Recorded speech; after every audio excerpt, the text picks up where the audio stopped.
자, 이제 5장 정정 라멘과 아치에 대해 설명을 드리도록 하겠습니다. 교재 73페이지입니다. 물론 우리가 2장에서 이미 구조물 개론에서 부정형 차수를 갖다 세는 그 관계에 있어가지고 미리 라멘에 대한 형태가 어떠한 것이며 그놈이 어떠한 정의를 가지고 있는가를 갖다 이미 읽어본 바가 있습니다. 그래서 그 교재 73페이지에 있는 것처럼 이러한 형태를 취하는 구조물들이 전부 라멘이라고 얘기를 하면 되겠습니다. 물론 구조적으로 보호의 형태하고는 약간의 차이가 있지만 결국 여러분들이 이제 수행해야 되는 관계는 결국 정정 형태이기만 하면 평형식으로부터 지점 반력을 갖다 우선적으로 고려하신 다음 이미 절점 위치에서 내력 관계를 고려하시고 그 다음 전체적으로 부재에 대한 어떤 그 최대 내력값을 갖다 고려하기 위한 내력도 그 관계까지만 잘 수행을 하신다라고 치면 뭐 보혜 수준에 뭐 크게 벗어나지 않을 거라고 생각이 됩니다. 그럼 그 교재 73페이지에 있는 그 하단에 있는 그 라멘으로부터 그 반력을 어떻게 처리를 하며 그 반력 계산과 동시에 내력들을 갖다 어떻게 고려할 수 있는가 하는 얘기를 갖다가 설명드리겠습니다.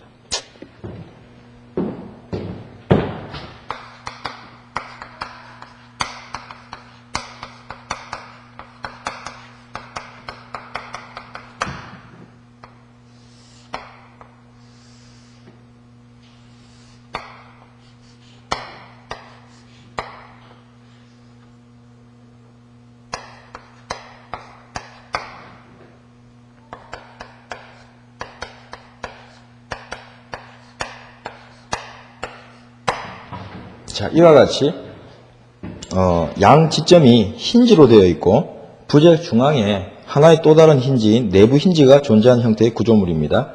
자, 이런 형태의 구조물이 주어지게 되면 반력은 4개가 있는데 전체적으로 구조물의 어떤 차수는 정정 형태를 취한다는 것을 갖다가 알 수 있겠죠. 그래서 이런 형태의 구조물, 즉 이런 라멘을 갖다 우리는 힌지가 3개를 갖는 라멘이라 해서 3할절 라멘이라 하는데 이 관계 반력 고려하는 문제가 이제 시험 문제로 많이 출제가 되니까 그 반력 계산은 요령부터 여러분들이 잘 고려를 하신 연후에 그렇게 반력이 계산되어졌다라고 치면 그 관계로부터 내력도 그리는 흐름까지를 갖다가 일괄적으로 설명을 다 드리도록 하겠습니다.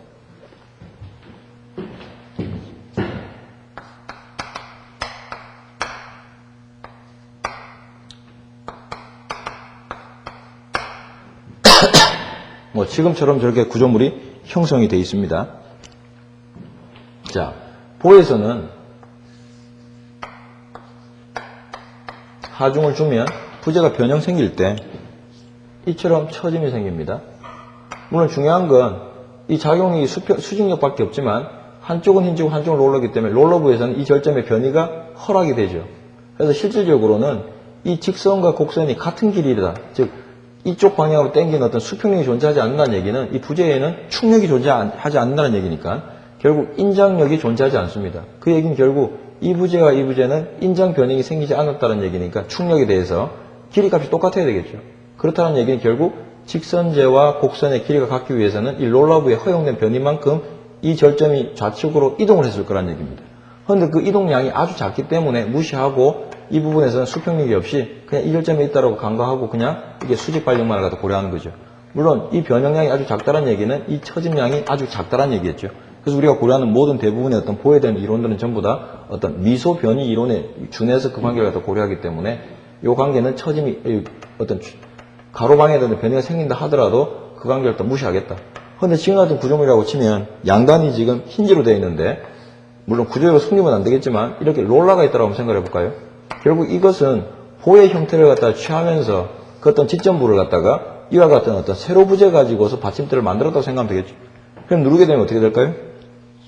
이 가로 부재가 이렇게 휘어질 테니까 이때 이 절점은 강절점이기 때문에 변형 전에 변형후나 부재 각의 변화가 있나 없나? 없다라는 얘기죠. 결국 이렇게 퍼질 수밖에 없다는 얘기입니다.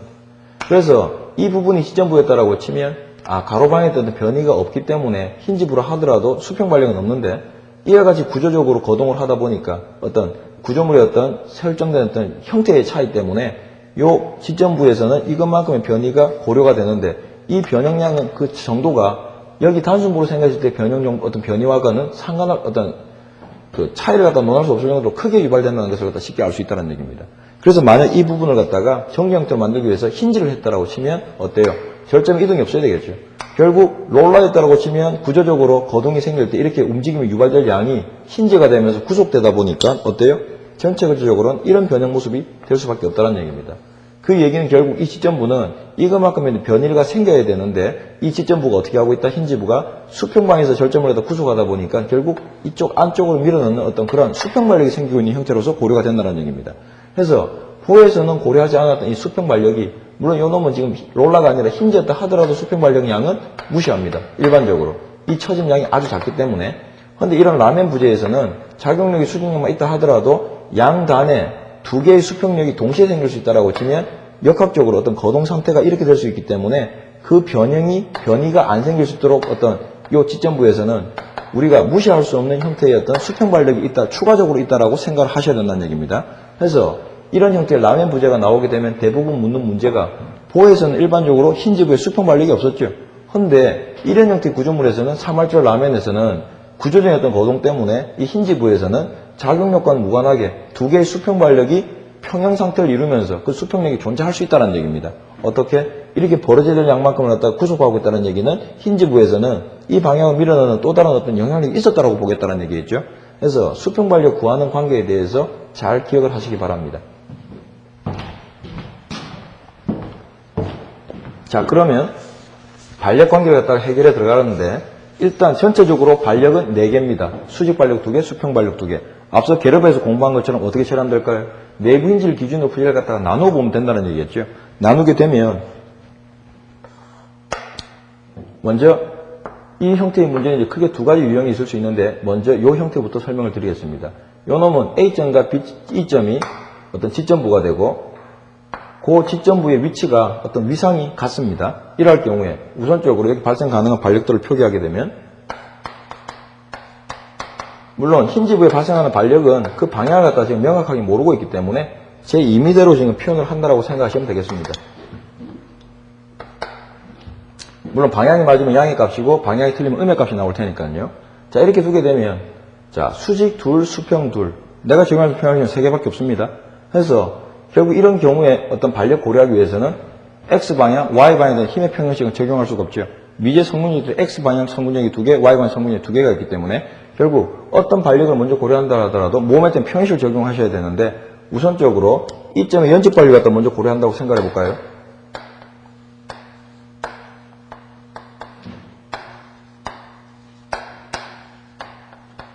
그러기 위해서는 이 값만을 갖다 취한다라고 치면 다른 3개의 미지력이 동시에 조건식에서 빠져야 됩니다.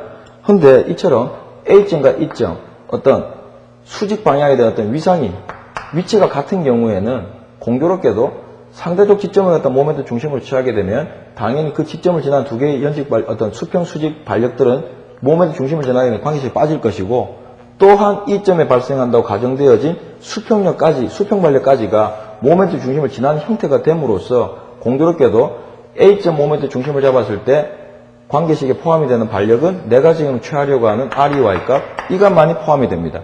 그래서 이런 형태의 구조물에서는 수평 발력을 갖다 우선적으로 고려할 수 있는 문제는 해결을 못합니다. 왜냐하면 그 두 발력이 진행되는 방향이 독립선상이 존재하기 때문에. 그래서 이러한 경우에는 상대적 지점을 갖다가 고려하시게 되면 내가 취하고자 하는 이 점의 연집 발력을 갖다가 쉽게 처리할 수가 있다.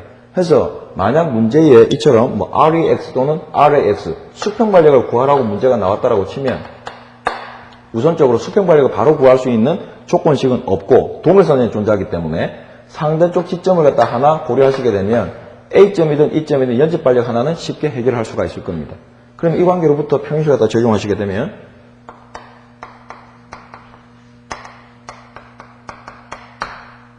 작용력은 A점에 대해서 시계 방향, 지점 발력은 일단 상향이라고 가정했고 반시계 방향으로. 그래서 이 점의 연집 발력의 크기는 4분의 P가 된다는 것을 쉽게 알 수가 있습니다. 물론 추가적으로 Y방에 대한 평형식을 쓰게 되면 작용력이 하향 P니까 A점의 연집 발력은 4분의 3P. 결국 이것은 이 담보를 갖다가 지점으로 했을 때에 단순부에서의 발력 계산하는 관계와 그 결과가 같죠. 이렇게 먼저 연집 발력 하나를 갖다 고려하시게 되면 물론 이 값은 아직 고려 안 해도 관계가 없습니다. 이 경우 발력을 먼저 취한 부분에 대해서 내부 힌지를 기준으로 자유무채도를 갖다 하나 취해봅니다. 자, 그러면 이 자유무채도 상에서 우리가 고려해야 되는 미지력은 여기 이 점에서 우리가 취해야 되는 수평 발력과 아울러 이 시점은 내부 힌점이기 때문에 뭐가 없다고 그랬죠? 모멘트가 0이라고 했습니다. 결국 내분점에서는 내력이 두 개만이 존재하기 때문에 이 관계를 취하시게 되면 두 개의 반력과 두 개의 단면 내력인데 전체 구조물이 평행이라는 전제로부터 이 점에 연접 반력을 하나 해결했기 때문에 이 자유무차 도상의 미지력은 수평 반력 하나와 단면 내력 두 개만이 존재하는 그러한 형태가 된다는 얘기죠. 그래서 이 자유무차도로부터 다시 C점을 모멘트 중심이라고 두시게 되면 결국 이 위치에 발생하는 충력, 전단력 두 개의 내력 관계는 모멘트 중심을 지나는 형태가 되었기 때문에 결국 여기 이 점에 유발될 수 있는 수평 반력만이 어때요? 미지력으로 남아있을 거란 얘기입니다. 자유무차도로부터 내부 힘점 모멘트 중심이라고 두고 모멘트에 대한 평행식을 적용하시게 되면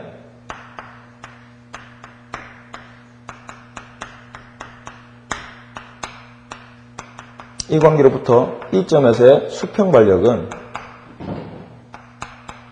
8분의 P가 된다고 하는 것을 갖다가 쉽게 알 수 있다는 얘기죠. 물론 방향은 이쪽이 맞다는 얘기겠죠. 그래서 우선적으로 3힌지 라멘이 있어가지고 만약 출제가 될 수 있는 형태는 보여서 다루지 않았던 그런 형태의 구조물에 대한 어떤 거동을 갖다가 묻는 문제가 주를 이룰 텐데 여태까지 못 봤던 형태가 뭐예요? 이처럼 내부 힌지로 연결이 되어 있는 이런 형태의 어떤 갤럽을 갖다가 구부린 형태의 라멘 부재라고 치면 이때는 수평 반력이 유발될 수 있는데 그 수평 반력과 더 고활한 문제가 이제 주를 이룰 것입니다. 어떻게 하죠? 이처럼 A점과 E점의 어떤 그 지점의 위치가 같을 경우라고 치면 내가 취하고자 하는 자유무차도에 대해서 상대쪽 지점을 모멘트 중심이라고 취하게 되면 지금 저는 우측을 자유무차로 취할 것을 갖다 이미 지금 생각을 했다는 얘기입니다. 왜냐하면 좌측 자유무차로 취하게 되면 자기만의 P가 들어가기 때문에 계산이 복잡해진다는 얘기입니다. 그래서 상대쪽 A점 모멘트 중심 취하게 되면 이 점의 연집 반력 하나 해결할 수가 있고 그 연집 반력을 고려한 지점부를 포함하는 내부인지를 갖다 잘랐을 때 자유무차도로부터 내부인지는 다시 두 개의 내력만이 유발되니까 그 위치를 모멘트 중심으로 다시 한 번 더 취하시게 되면 수평 반력을 추가적으로 고려할 수 있다. 이런 형태의 문제를 갖다가 한번 보여드렸습니다. 물론 이거하고 차이가 있는 형태의 문제는 여러분들 교재 그 86페이지에 11번 문제를 보시게 되면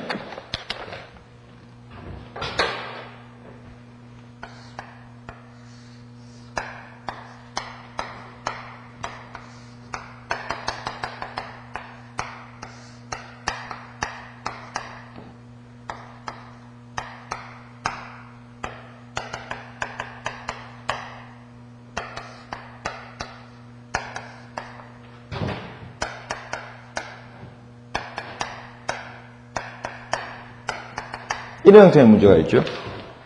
우리가 앞서 좌측에서 먼저 고려한 3할절 라멘 문제와 이 라멘 형태는 역시 3할절 라멘인데 여기서 차이는 여기 A점과 D점의 위상이 차이가 있다는 얘기죠. 높이의 차이가.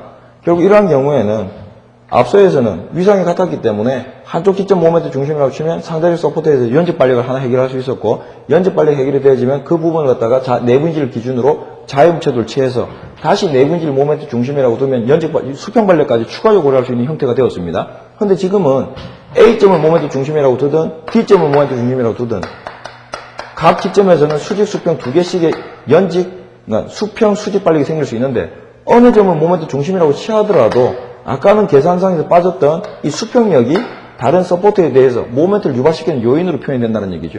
그래서 아까는 이 지점의 위치가 같았기 때문에 수평 반력이 동일선상에 있었기 때문에 연산을 갖다가 두 번만 수행을 하면 전체 구조물에서 모멘트 평행식을 적용해서 연집 반력 하나 계산, 그 다음에 연집 반력 계산은 자유무차도로부터 다시 내부인지 모멘트 중심에 두게 되는 수평 반력까지 두 개의 어떤 평행식으로 해결할 수 있었는데 이런 형태의 구조물에서는 어느 절점을 갖다가 모멘트 중심으로 취하더라도 관계식에서는 상대쪽 지점에 발생하는 수직, 수평 반력에 대한 어떤 시계 형태로서 어떤 관계식이 하나 생긴다는 얘기입니다. 그래서 이제 이러한 경우가 이제 가장 대표적으로 우리가 여태까지 식 하나 가지고 미지의 어떤 반력을 갖다 처리할 수 있는 방법을 갖다 계속 고안을 했는데 이 문제가 대표적으로 어떤 평형식 하나 가지고 바로 지점의 반력을 갖다 해결할 수 없는 그러한 형태의 구조물이 된다는 얘기입니다.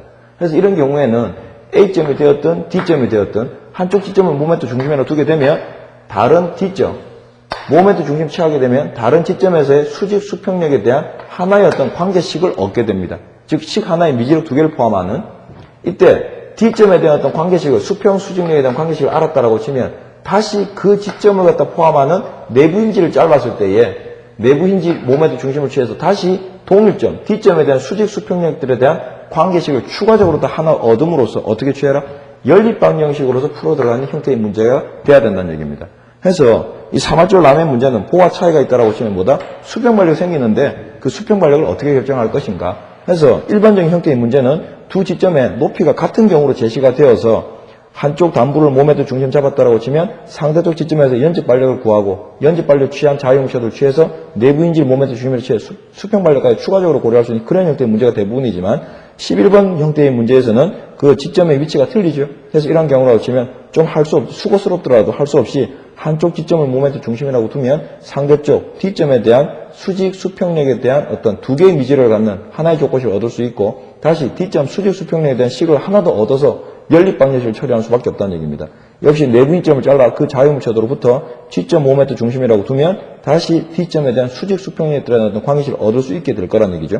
그래서 거기 교재 86페이지 11번 문제 해설 부분을 보시게 되면 1번식이 전체 구조물 평형이라는 전제로부터 A점 모멘트 중심 잡았을 때 D점의 수직 수평력들에 대한 평형식이 되겠고 두 번째 관계식이 G점, 내부 인점을 갖다 기준으로 했을 때 우측 자유물체도에 대한 그 G점을 모멘트 중심 취했을 때에 역시 D점, 동일점에 대한 수직 수평력들에 대한 관계식으로서 1번, 2번식을 연립해서 해결할 수 있는 형태의 문제라는 얘기입니다. 그래서 이런 형태의 문제가 그 다수는 아닌데 이런 형태의 문제도 있을 수 있으니까 그 차이점을 갖다 잘 기억해 두시라는 얘기입니다. 물론 일반적인 경우에는 그 지점의 위치가 같은 경우로서 평형식 두 개 가지고 바로 수평발을 처리할 수 있는 문제가 대부분이 되겠지만요. 자, 그래서 그런 어떤 사말절 라멘에서 수평력 관계를 갖다 고려할 수 있는 수평 반력을 고려하는 어떤 그런 관계에 대해서 설명을 드렸고 이제 이런 형태의 반력이 다 계산이 되어졌다라고 치면 역시 여기 반력값들은 이미 계산이 되어진 결과가 8분의 P, 8분의 P라고 알겠죠. 전체 구조물이 다시 가로방에서 평형 상태라고 치면 작용력은 수직력밖에 없기 때문에 A점의 수평 반력과 E점의 수평 반력이 서로 평형이 될 수밖에 없다는 얘기입니다. 그래서 이런 관계로부터 반력값을 갖다 다 차렸다라고 치면 내륙도 관계는 어떻게 될까요? 자, 내륙도 관계는 라멘이라 하더라도 크게 어려워할 건 없습니다. 어떻게 하면 돼요? 우리가 보에서 취했던 방법을 그대로 취해 주시면 됩니다. 결국 이 라멘이라고 하는 것은 가만히 보시게 되면 직선제 3개를 갖다가 구부려 놓은 형태가 되겠죠. 그러면 직선제 3개에 대한 어떤 관계를 갖다가 그 내륙도를 이어만 주시면 된다는 얘기입니다. 그래서 우리가 보에서 단순보에서 생각했던 방법을 갖다 그대로 쫓아가시면 되는데 이놈을 3개의 직선제로 나누어 그려만 주시면 됩니다.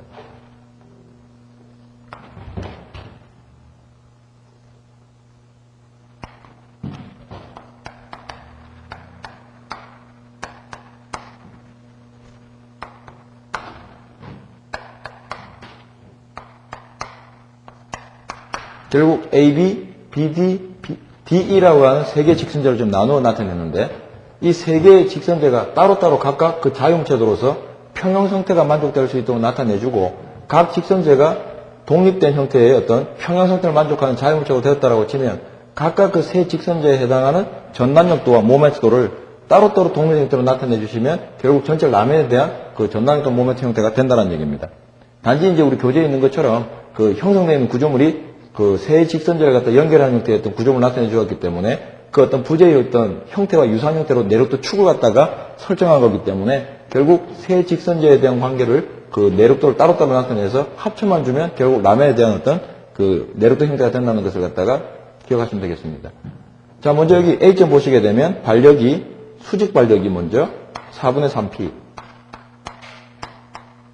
여기 수평 반력이 8분의 P 물론 여기 이 점에 이미 계산되어진 수평 반력, 수직 반력이 4분의 3P, 4분의 P. 그 다음에 여기 수평 반력이 8분의 P. 물론 이제 비리부재에 이제 작용하중이 있는데, 그 작용하중이 4분의 L 떨어진 위치에 B점으로부터 P만큼 있다는 것을 알고 있죠. 자, 그래서 결국 세 개의 직선제를 갖다가 독립된 형태로 하나의 어떤 그 평형 상태를 만족할 수 있는 형태로 따로따로 표현해 주면 되기 때문에 결국 여기 B점과 이 D점 그 간격파부의 어떤 내력 관계만을 갖다가 이 세로부재, 가로부재, 세로부재에 대해서 각각 직선제가 평형 상태를 만족할 수 있도록 그 간격파부의 내력 관계만을 갖다 잘 표현해 주시면 된다는 얘기입니다. 자, 그럼 먼저 AB 부재에 있어가지고 B점에서의 발생 가능한 내력 관계를 갖다 표현해 보겠습니다. 요 AB 부재 자체가 이제 평형 상태가 만족돼야 되므로 먼저 세로 방향에서 평형이 되기 위해선 수직 방향이 되고 이 크기가 4분의 3 P가 되면 되겠죠. 그럼 가로 방향의 평형이 되기 위해선 좌측으로 내력 관계가 8분의 P만큼 존재하면 되겠죠. 그 다음에 절단다면을 모멘트 중심으로 가정했다라고 치면 모멘트 내력 값은 이 부재 길이가 L이니까 8분의 PL 반시계 방향이니까 여기서는 시계 방향으로 8분의 PL이 되면 되겠습니다. 자, 그럼 이 B점 내력 관계는 요 좌측에 있는 부재, 이 가로 부재에 대한 관계가 이제 붙여버리면 실제 구조물의 B점에서는 그 힘의 형태가 표현되지 않죠. 그래서 결국 요 B점과 요 B점에서는 그 내력의 관계가 서로 소구가 될 수 있도록 반대 방향으로 표현만 해주시면 되니까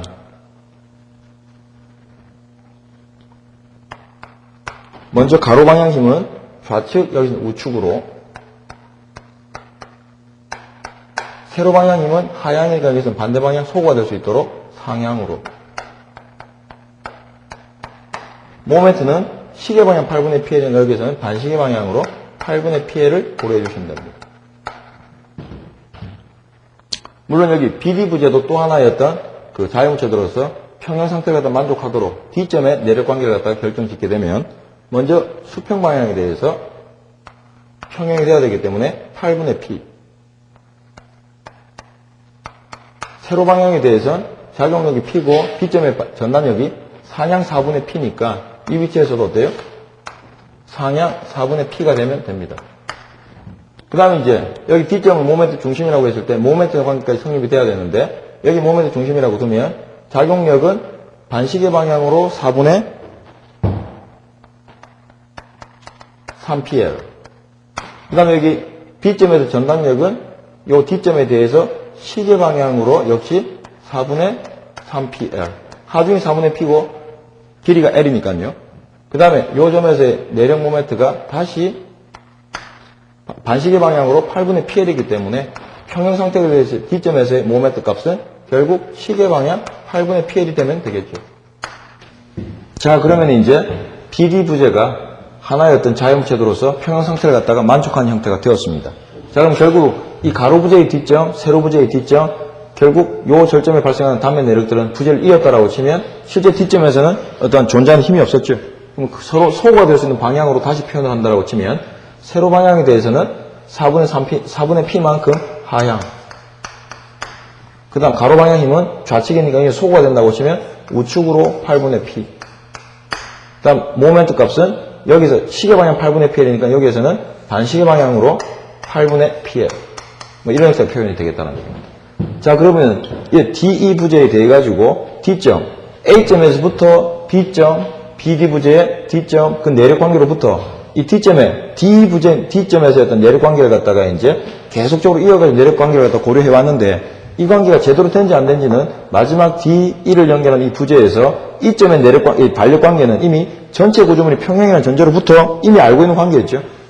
그래서 이미 알고 있는 이 점의 반력 관계와 A점부터 순차적으로 고려해온 D점에서 어떤 내력 관계가 만족되는 이 D 부재가 평형 상태가 되었다라고 치면 결국 여기 D점에서의 어떤 내력 관계는 A점부터 잘 찾아왔다고 판단을 할 수 있을 겁니다.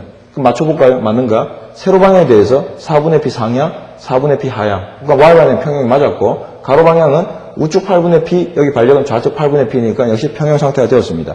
모멘트 관계는요. 여기 모멘트 중심이라고 두면 여기 뭐 수직 수평 관계들은 이제 모멘트 유발시키지 못하고 여기 수직 반력도 역시 중심을 지나니까 모멘트 유발시키지 못하고 결국 여기 지점부에서의 수평 반력 8분의 P가 L만큼의 모멘트 거리를 가지고서 시계 방향 8분의 PL을 받으면 D점에서 이 반력 모멘트 값, 이 내력 모멘트 값은 반시계 방향 8분의 PL이니까 이거 자체로 평형 상태가 맞다는 얘기죠. 결국 이 얘기는 A점부터 AB, BD, D 부재까지 그 내력 관계를 갖다가 잘 찾아왔다라고 생각하면 되겠습니다. 그래서 이처럼 세 개의 직선제가 따로따로 독립된 상태로서 그 자유무체도가 평형 상태를 만족하고 있으니까 이 세 개의 직선제에 대한 관계를 갖다가 우리가 단순부에서 고려했던 형태대로 전단력 또 모멘트로 갖다가 순차적으로 고려해 주시면 되겠습니다. 단지 내력도의 축을 갖다가 설정되어 있는 부재와 똑같은 형태로만 제시를 해준 것 뿐입니다. 그래서 먼저 내력도를 갖다 고려하시는데 전단력도 자, 모멘트도 우선적으로 이 관계에 대해서부터 한번 고려를 해봅시다. 자, 먼저 이 직선제를 갖다 우리가 여태까지 고려했던 단수부 형태를 기억을 하라고 했는데 우리가 좀 친숙한 형태의 부재가 이 가로부재죠. 이 가로부재를 갖다가 보시게 되면 결국 우리가 여태까지 이런 가로부재에 대해서 내력도를 고려할 때 부재를 쳐다본 방향이 어떻게 되냐면 이 부재를 갖다 이런 형태로 쳐다보고 내력 관계를 갖다가 축 상단에 하단에 어떤 하중의 흐름대로 플러스 마이너스 이런 형태로 좀 표현하고 있다는 얘기입니다.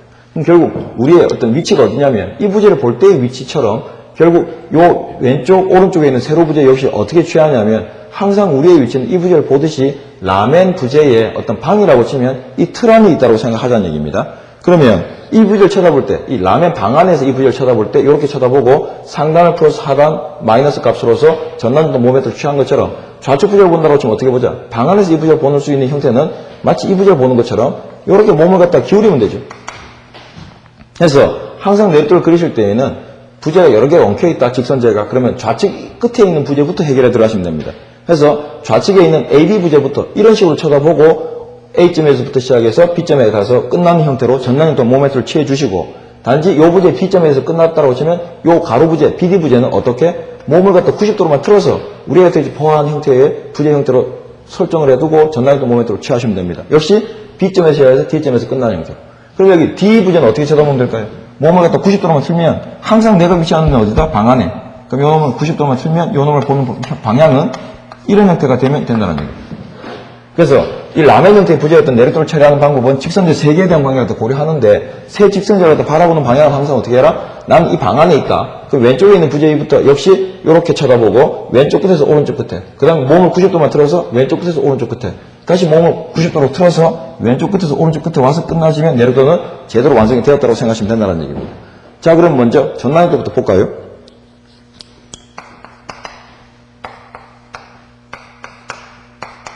자, 그러면은 먼저 하나의 직선제인 AB 부재부터 보도록 하겠습니다. 역시 우리가 이 부재를 보는 방향은 이렇게 보면 된다 그랬다, 그죠? A점에서 시작해서 B점에 와서 끝나시면 된다는 얘기입니다. 시작합시다. 내가 보는 방향에서 저기 A점의 반력, 수평력은 우측을 8분의 P인데 이렇게 보는 방향으로 생각했다라고 치면 결국 어때요? 하향으로서 마이너스 8분의 P만큼의 전단력이 된다는 것을 알 수 있다는 얘기죠. 그 다음 A점에서부터 B점까지 여러분들 교재를 갖다 참조하시면 되고 하중에 대한 변화가 없는 형태가 될 테니까 B점까지 전단력에 대한 어떤 변화는 없습니다. 물론 전체적으로 보는 방향에서 축 하단에 위치한 내력도이기 때문에 마이너스 값을 취하시면 됩니다. 그래서 B점에까지 갔더니 어떻게 다시 보는 방향에서 상향 8분의 P 해서 B점에 와서 끝내는 그런 형태의 전단 내력도가 된다는 얘기입니다. 다음에 이제 몸을 갖다가 어떻게 90도만 틀면 이렇게 쳐다보는 상태에서 B점에서 시작해서 어디에서 끝나면 돼요? D점에 와서 끝나시면 된다는 얘기입니다. 자, 그럼 시작과 동시에 B점에 축의 수직 하중이 어떻게 작용하고 있다? 4분의 3P 상향. 자, 그 다음에 하중 제하점이 어디에 있느냐면 여기 4분의 L만큼 떨어져 있는 구간이 있죠? 4분의 L. 여기 4분의 L 구간은 다시 내분기점이고 여기가 2분의 L 구간. 자, 그럼 4분의 3P가 하중 제하점까지 하중의 변화 없이 그 전단력 값을 유지할 것이고 4분의 L 옮겨오게 되면 집중하중 P가 있죠? 그럼 여기 전단력 변화는 P만큼 생기고 남아있는 전단력은 얼마? 마이너스 4분의 P가 된다는 것을 알 수 있다는 얘기죠. 여기 값이. 그 다음에 이제 하중의 변화가 없고 쭉 이어져서 D까지 왔더니 다시 상향 하중이 얼마? 4분의 P. 해서 D점에서 끝나지게 되면 내력도는 제대로 완성이 됐다는 얘기입니다. 해두고 나서 상단을 플러스, 하단을 마이너스 값을 취하시면 되겠죠. 그 다음에 이제 D 부재에 대해서는 이제 몸을 갖다 이쪽으로 틀어가지고 이렇게 쳐다보면 된다는 얘기입니다. 그죠? 이 부재의 자유무차도로부터 D점에서 시작해서 E점에 와서 끝나면 된다.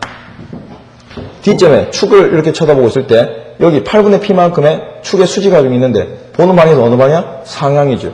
그럼 위로 올라가죠.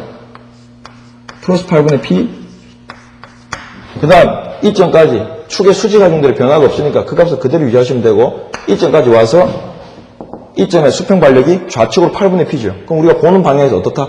하향으로 형태가 취해지고 있을 겁니다. 그래서 우리가 보는 방향에서 축 상단에 위치하기 때문에 여기 존재하는 전단력들은 양의 전단력 값으로 고려하시면 된다는 얘기입니다. 그래서 이처럼 결국 AB, BD, DE 서로 독립된 세 개의 전단력들을 갖다가 단지 겹쳐서 나타낸 것 뿐이라는 얘기입니다. 남에 대한 어떤 내력도 형태는. 자, 이 값을 갖다 보고 나서 이제 다시 A점부터 B점 그 다음 B점에서 D점, D점에서 E점까지 있는 모멘트 되는 관계도 고려를 하도록 합시다. 먼저 AB 부재에 모멘트 값이 있는가 없는 걸 보았더니 모멘트 내륙도는 모멘트 변화도니까 B점에 시계방향 8분의 PL이 있습니다. 그러면 A점부터 B점까지 내륙 모멘트는 전단역도를 참조하고 B점에 와서 시계방향 8분의 PL이니까 상향 8분의 PL을 해서 0점에서 끝내주면 된다는 얘기입니다. 자, 그럼 먼저 AB 부재에 여기 전단역도는 상수함수니까 상수함수 1차 함수, 여기 음의 면적이니까 마이너스 감소함수가 된다는 거 알았다, 그죠? 항상 내가 보는 방향은 이 방향이다 그랬다. 틀고 요 부재 볼 때에는 요 형태를 쳐다보시면 되고, 틀고 요 놈을 볼 때에는 다시 이런 형태를 취해 주시면 된다고 했습니다. 자, 그럼 A점에서부터 시작을 해서 어디? B점에서 끝나도록 하자. 자, 마이너스 감소함수입니다. 여기까지 면적이 얼마? 8분의 P. 이 부재 길이가 L이니까 마이너스 8분의 PL이 되겠네요. 그래서 여기 값이 마이너스 8분의 PL.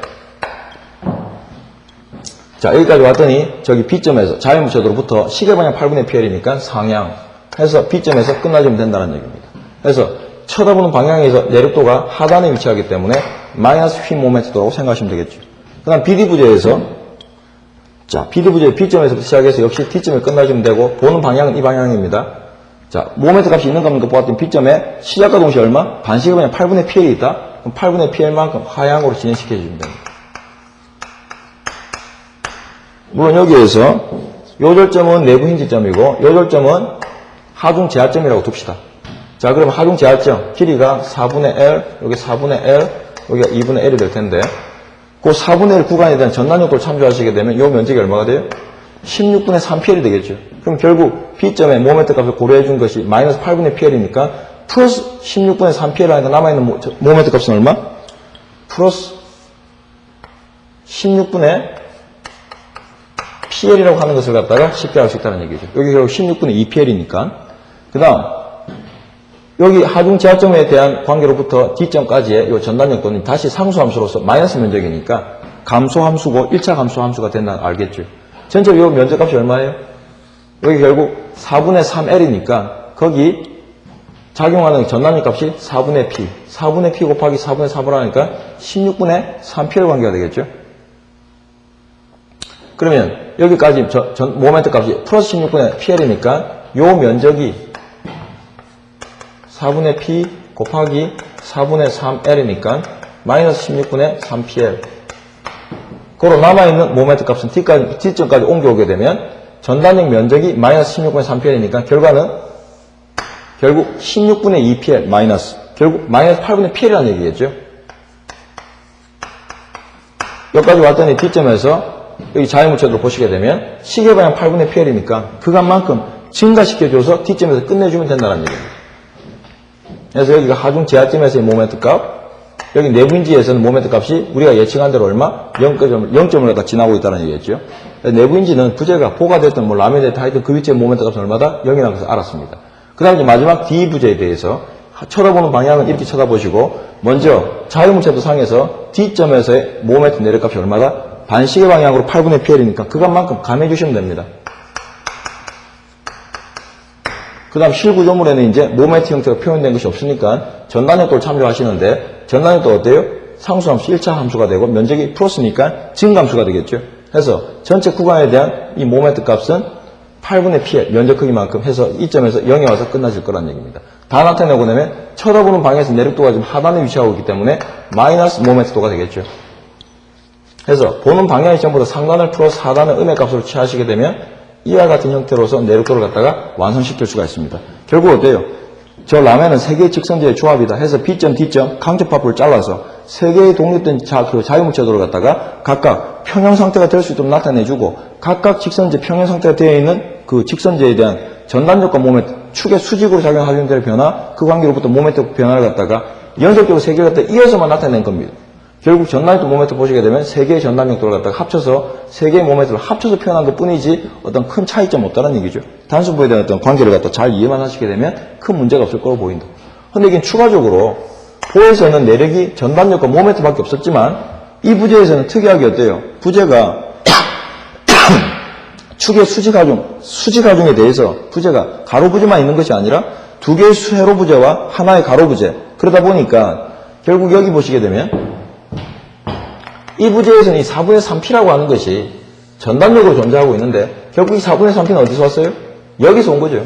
결국 이 하중 때문에 발생하는 반력 때문에 4분의 3P는 여기서는 축력으로 존재했는데 이 4분의 3P만큼 세로 방향 힘은 세로 방향 부재에 대해서는 축력으로 존재했지만 이 부재로 넘어갈 때에는 이 부재는 이 하중을 갖다가 가방향으로 설정된 이 AB 부재에 대해서 90도 방향으로 설정이 되어 있다 보니까 같은 4분의 3P지만 여기서는 축력이 여기서는 전단력으로 지금 전달이 되고 있다는 얘기입니다.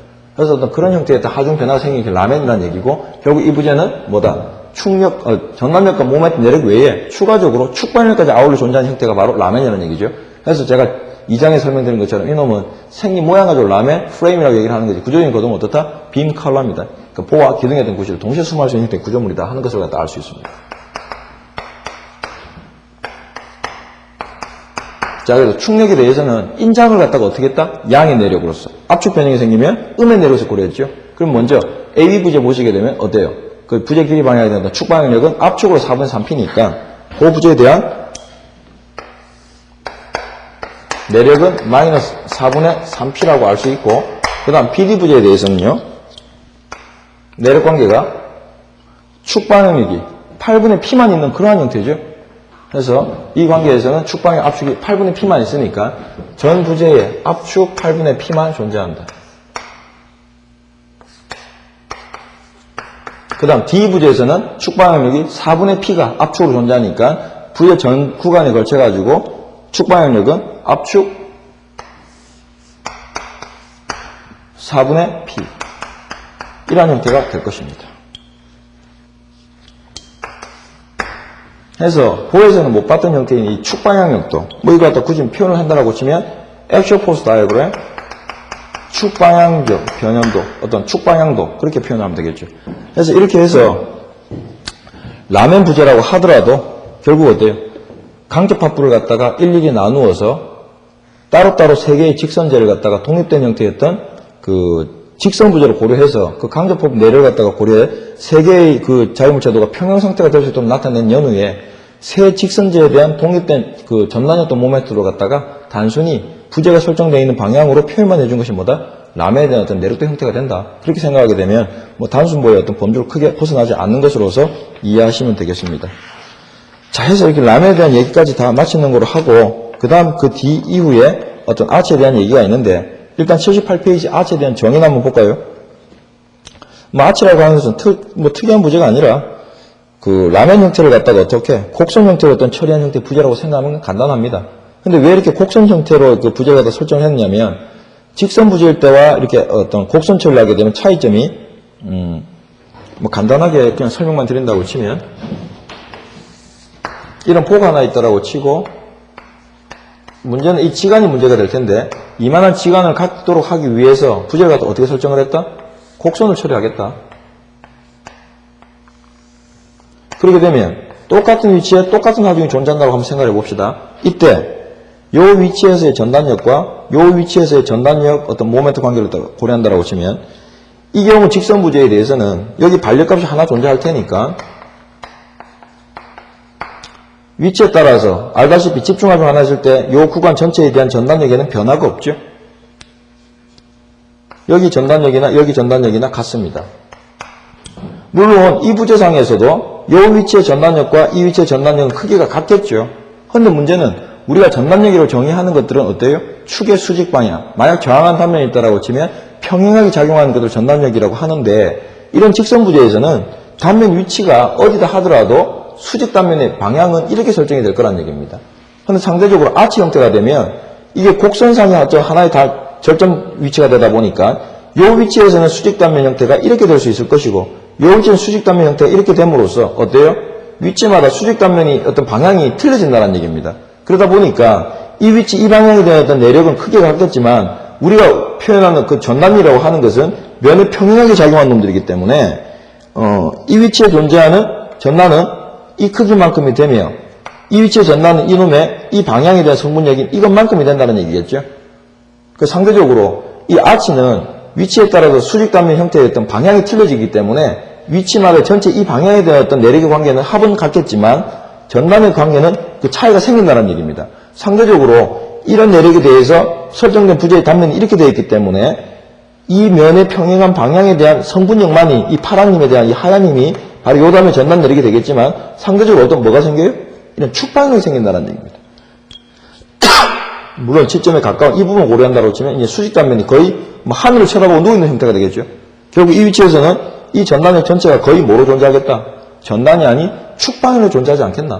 그래서 이렇게 부재를 갖다 아치 형태로 표현했다는 얘기는 상대적으로 전단의 요인을 갖다 감소시키고 대신 뭐로서 축방형 압축력으로서 저항을 하게끔 만든 부재가 바로 뭐다? 이런 아치 형태의 구조물이라는 얘기죠.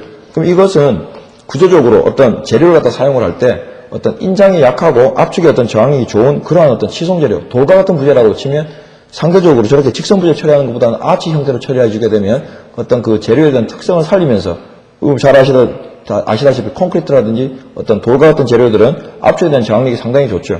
해서 그 재료의 어떤 특성을 살려가지고 가급적 하중을 갖다가 그 부재의 어떤 특성인 압축에 저항을 하게끔 그 부재의 어떤 기하학적 성질을 갖다 이용해서 나타낸 형태가 바로 아치 부재가 되겠다. 그렇게 생각하면 되겠습니다.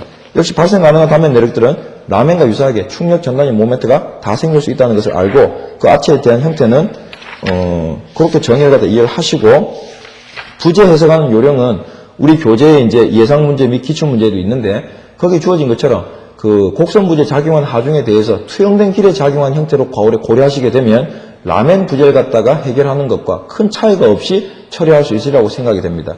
그래서 그 아치에 대한 얘기들은 그 하중이 작용하는 방향에 대해서 곡선 부재인데 한쪽 방향에 쳐다보게 되면 투영된 것은 직선상에 작용하는 어떤 형태의 하중으로 간주할 수 있을 텐데 그렇게 라멘 형태로 간주해서 어떤 부재 해석을 갖다 수행에 들어가게 되면 발립 계산이라든지 내립 계산에 크게 차이가 없을 걸로 보입니다.